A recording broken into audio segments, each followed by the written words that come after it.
Hi, I'm Rear Admiral Hanlon. And as commander of Joint Task Force 7, I should like to present this brief film report on the highlights of Operation Redwing. I want to point out to those of you who might have a deeper interest, not fulfilled by this report, that there are available more detailed reports, such as Commander Joint Task Force 7, Final Report on Operation Redwing, the Armed Forces Special Weapons Project, technical films, written reports, and short technical films produced by the task force overseas. My Chief of Staff and deputies will assist in this presentation.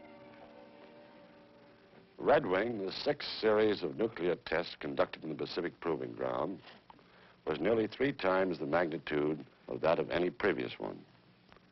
The purpose of Redwing was twofold: to test 17 experimental weapons and devices, to conduct some 43 weapons effects tests and diagnostic measurements associated with the 17 shots. The cost of Redwing was on the order of $160 million and did not include the cost of nuclear materials or the design and production of the devices. Some $120 million went for the cost of participation by the Army, Navy, Air Force, Joint Task Force 7, Armed Forces Special Weapon Project, and the Atomic Energy Commission. The remainder was experimental expenses, which included approximately $24 million, covering the expendable scientific construction. This is the price paid for testing operations necessary for the advancement of nuclear weapons and conducted in a remote area of the Pacific to provide the ultimate in safety factors. Obviously, an operation of the magnitude of Redwing requires a great deal of support in terms of people, aircraft, ships, and money. A complex but extremely flexible command organization and an elaborate communication network. Organizationally, Redwing carried a typical Joint Task Force staff of about 170 people, divided about equally among the 3 services. The command was organized into 5 task groups: Task Group 7.1, Task Group 7.2, 7.3, 7.4, and 7.5. 7.1 consisted of about 1,200 scientific and military personnel and were concerned with positioning, arming, and detonating all weapons and devices. It also conducted weapons effects tests and diagnostic measurement programs.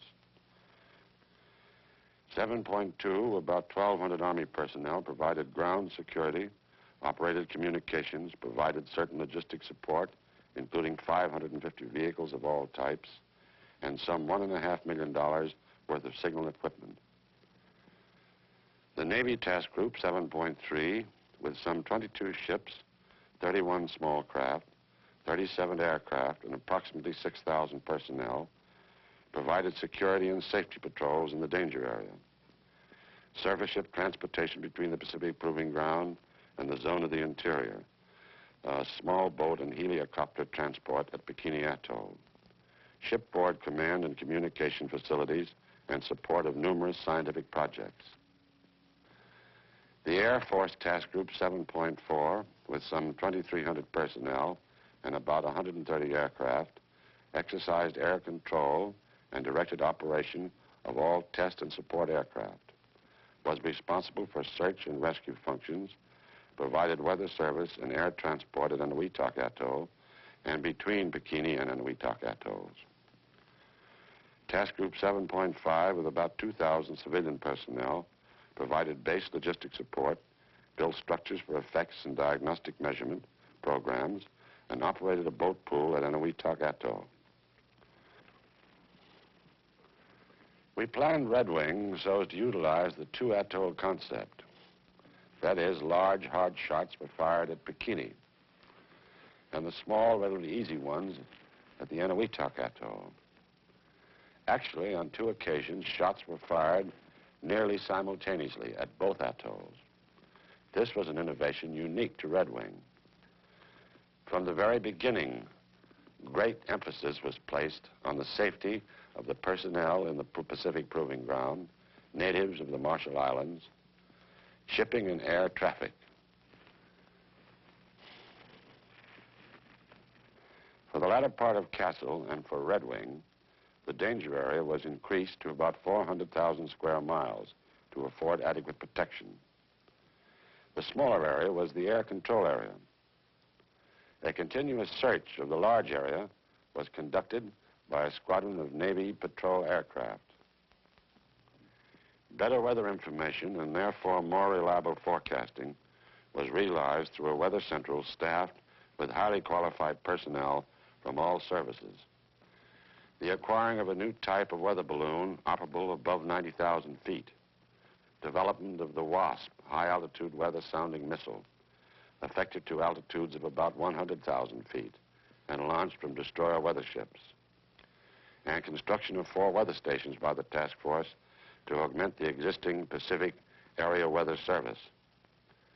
In the RAD-SAFE area, we had an effective fallout prediction unit in headquarters.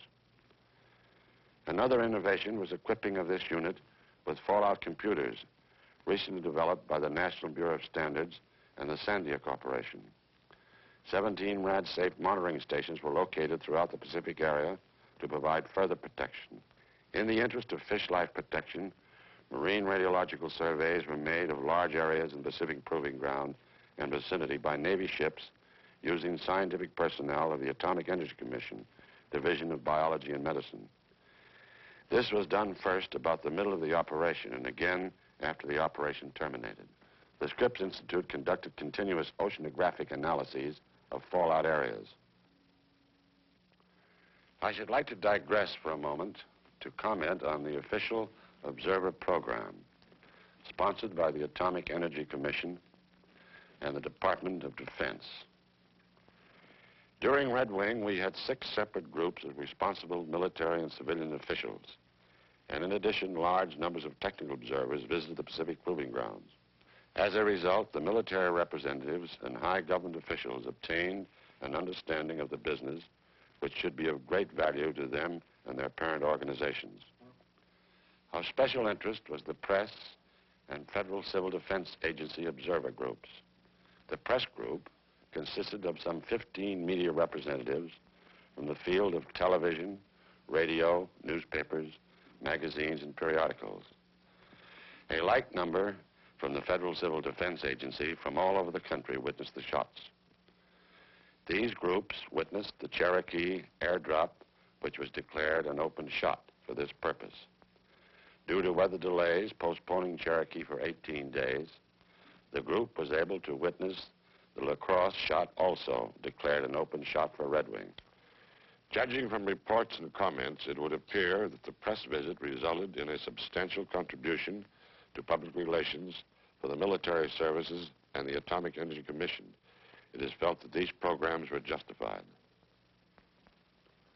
At this point, I should like to ask Dr. Ogle, my scientific director, to provide a resume of the weapons development highlights on Redwing. Dr. Ogle? Castle in 1954 gave us thermonuclear devices that could be carried only in our largest planes. We needed weapons now that could be carried externally on fighter aircraft, or that could be dropped by light and medium bombers. And we needed small diameter, lightweight thermonuclear weapons for use in conjunction with the missiles being developed by the armed forces.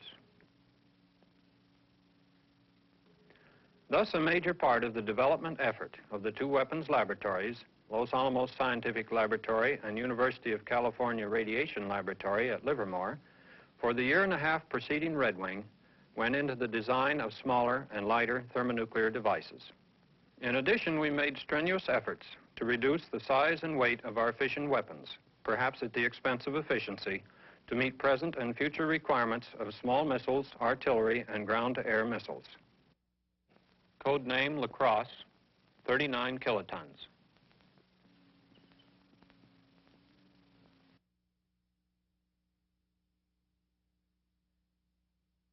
Code name Cherokee, 3.8 megatons.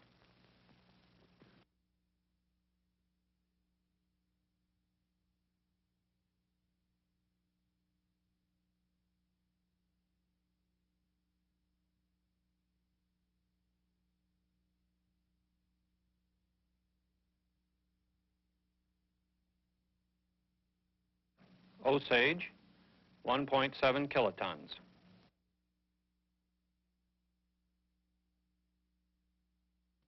Erie, 15.5 kilotons.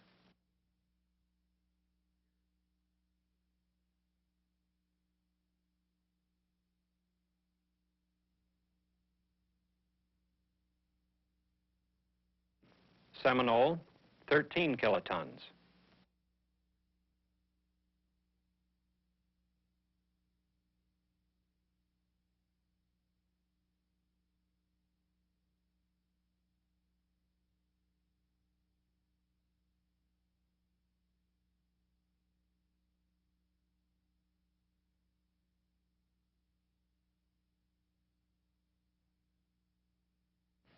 Flathead, 375 kilotons.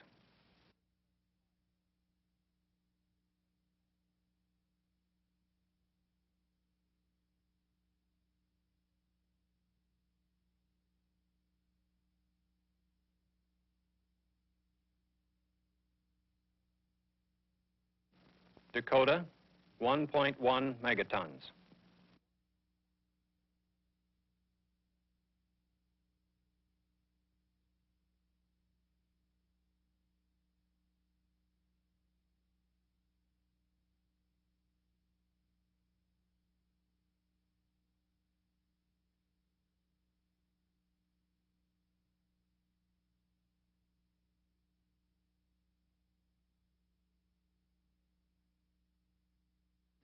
Apache, 1.9 megatons.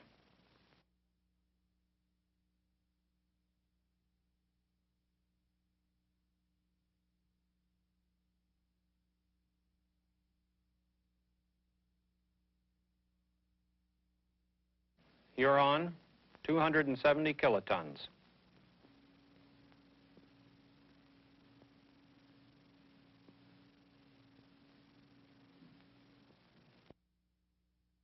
Mohawk, 350 kilotons. The main contribution of activity to fallout from such devices comes from the radioactive fragments produced by that fission. Such fallout may seriously contaminate the region close to a detonation. It may injure or kill people several hundred miles from the point of detonation.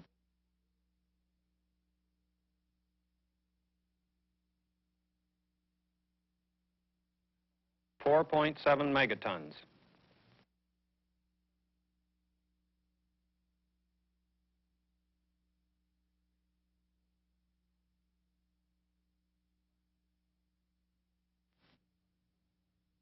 Tiwa, 5 megatons.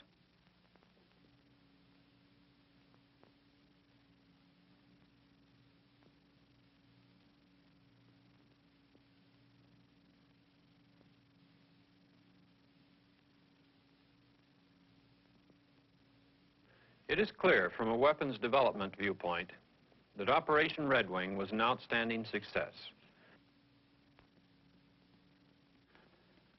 The key areas of Army interest were static and dynamic pressures produced by detonations of various yields, and especially study of the long positive phase resulting from both air and ground bursts in the megaton range. We collected data also on the rapid determination of fallout.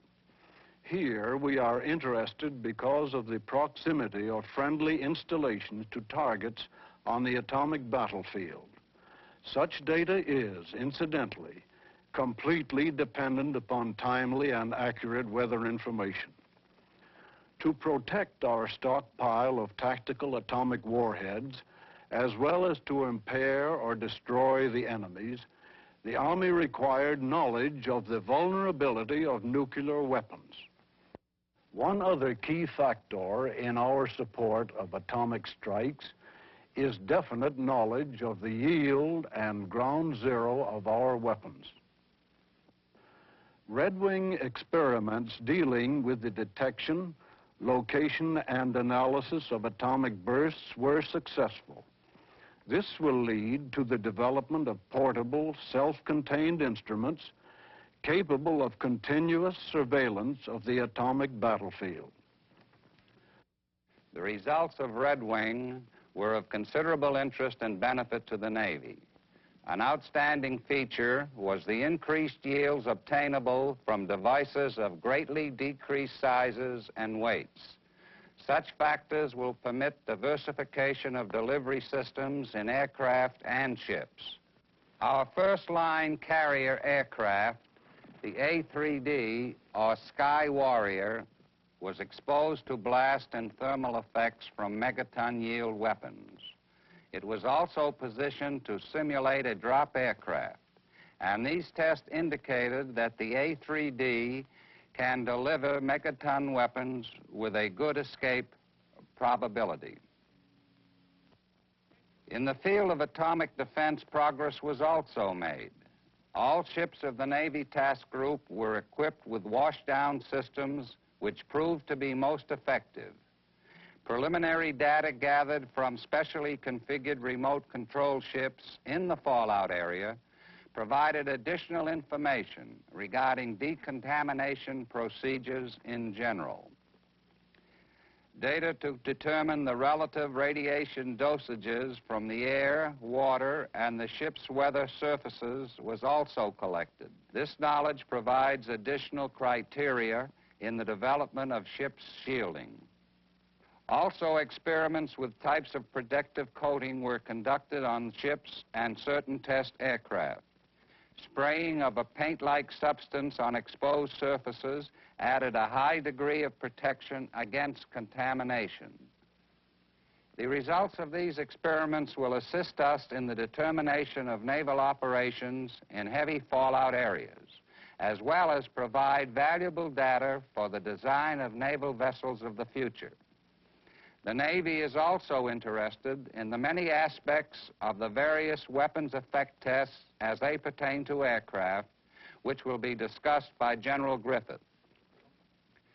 Throughout the operation, the necessity for fast and accurate weather predictions was demonstrated.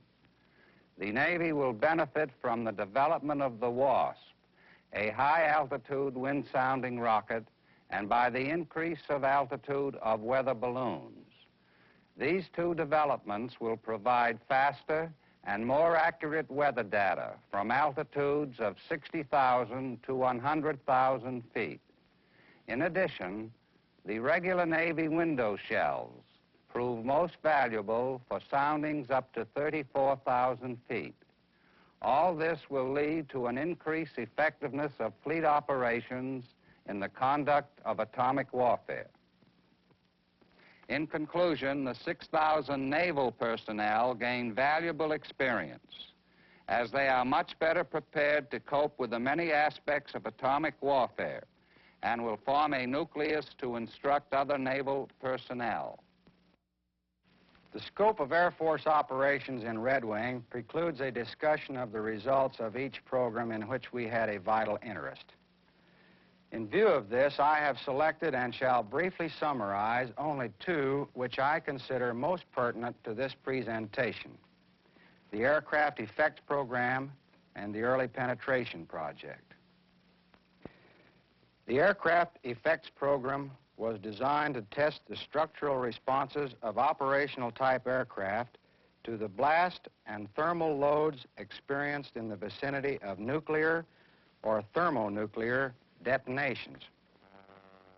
The particular Air Force aircraft tested during wing were the B-52, the B-47, the B-66, the B-57, the F-84F, and the F-101. These aircraft were positioned to receive the type loads they would experience during weapon delivery. In general, they were flown directly over ground zero at a time shortly before, at, or after the burst time to receive the desired effects. While the objective of such studies was the collection of scientific data, the safety of air crews was a consideration of primary importance in the conduct of Redwing aircraft tests. Elaborate precautions were taken to ensure that the aircraft would be in the right place at the right time. The preliminary data acquired by the effects aircraft indicate excellent results. In addition to giving us safety parameters for existing aircraft, the data should be of great value in design of future aircraft. The early penetration project was included to investigate the feasibility of aircraft penetrating clouds from high-yield weapons at times shortly after a burst. 5 B-57s and 21 pilots from the Tactical Air Command were assigned for the project. The B-57B was chosen due to its high-altitude capabilities, and the 21 pilots were required to ensure that sufficient data could be accumulated without subjecting any individual to excessive doses of radiation. It was determined that such cloud penetrations would have to be made so early that the conservative operational radiation dosage limit of 3.9 Röntgen would have to be exceeded in individual penetrations. Task Force 7 received approval for a dosage of 50 Röntgens for the 21 pilots. Mission planning, however, assured that no pilot would receive over 25 Röntgens, and in a great many penetrations, no dosages over 10 Röntgens were recorded. During the operation, there were 2 drops by aircraft. This was a free-fall drop of a thermonuclear weapon by a B-52 flying at 40,000 feet. It was set to burst at 5,000 feet, but actually burst at 4,300 feet with a yield of 3.5 megatons. The bomb did not have a good CEP because of personnel error. This caused some loss of data. Most significant, however, is the fact that we satisfactorily proof-tested the delivery capability of a thermonuclear weapon with a B-52. It can be predicted that high-performance operational type aircraft can fly through the cloud from any weapon, the design of which we know, at an altitude of 45,000 feet or less, at any time later than 10 minutes after detonation, and the pilot will probably receive no more than 75 Röntgens total dosage. Thank you, General Griffith. Admiral Sutherland, will you please summarize the operation at this time?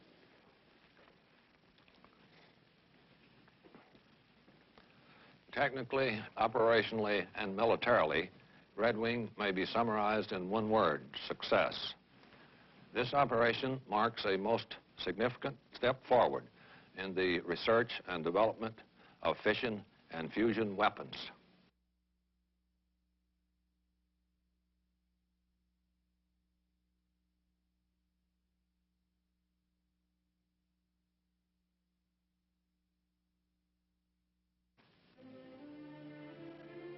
These successful tests will lead to the development of a variety of weapons calculated to meet a wide range of military usage, including defense against air attack.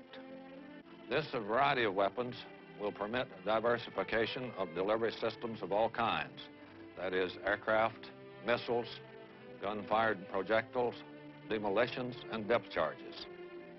The emphasis on safety of task force personnel, of the Marshallese population, of transit aircraft and shipping paid off 100%. Most important in the safety program was the ability to predict and hence predetermine radioactive fallout. The key to this was greatly improved weather forecasting stemming from increased knowledge of tropical meteorology.